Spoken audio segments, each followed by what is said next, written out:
Imagine a love so forbidden, the mob tried to end it, or so mismatched it made headlines just for existing. These aren't your typical Hollywood romances. From scandalous affairs to shocking age gaps, these unlikely couples of the 1960s to 1980s left the world speechless. Stay with us, because one couple's breakup was so brutal, it happened right on a movie set. Marlon Brando and Rita Moreno. Marlon Brando and Rita Moreno were one of the most explosive pairs old Hollywood had ever seen. They met while filming in the 1950s, but their torrid affair carried well into the 60s, marked by extreme passion and deeper toxicity. Brando, known for his magnetic charm and chaotic energy, constantly cheated, leaving Moreno heartbroken. At one point, she even attempted suicide after finding out he had fathered a child with another woman. Still, she admitted she kept going back to him. "He was the lust of my life," she once confessed. Their relationship didn't just fizzle, it burned out in dramatic fashion, a painful symbol of love gone too far.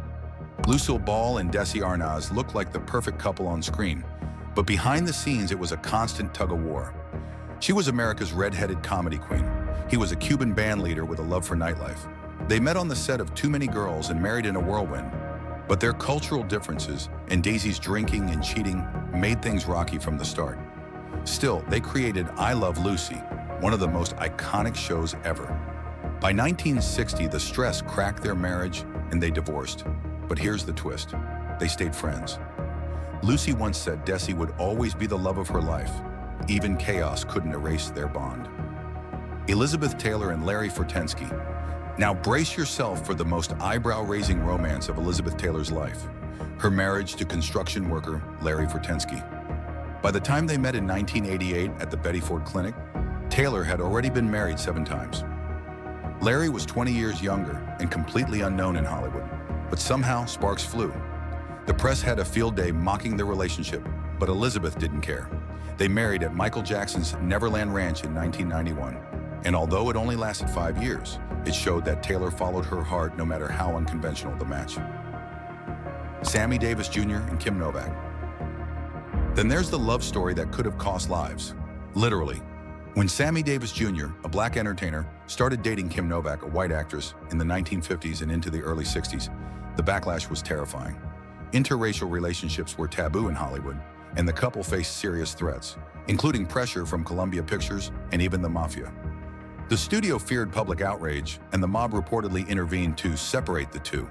Sammy ended things out of fear, but the emotional toll lingered. Kim would later say their love was real, but the world wasn't ready for it. Their story is a haunting reminder of how dangerous love could be under the wrong spotlight. Frank Sinatra and Mia Farrow.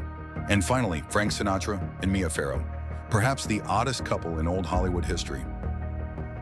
He was 50, a legendary crooner known for his fiery temper and ties to the Rat Pack. She was 19, a quiet, doe-eyed rising star. They met in 1964 and shocked everyone when they married 2 years later. The relationship was tense, especially when Mia pursued her own acting career. During the filming of Rosemary's Baby, Sinatra reportedly served her divorce papers on set after she refused to quit the film for him. Still, she kept a painting of him in her home for years afterward. Some connections are too complicated to explain or forget. Love in old Hollywood wasn't just dramatic. It was dangerous, messy, and unforgettable. These couples proved that fame doesn't protect you from heartbreak. In fact, it might just magnify it. What other classic Hollywood couples should we feature next? Let us know in the comments. And don't forget to like, subscribe, and follow Forever. Famous for more unforgettable stories from Hollywood's golden age.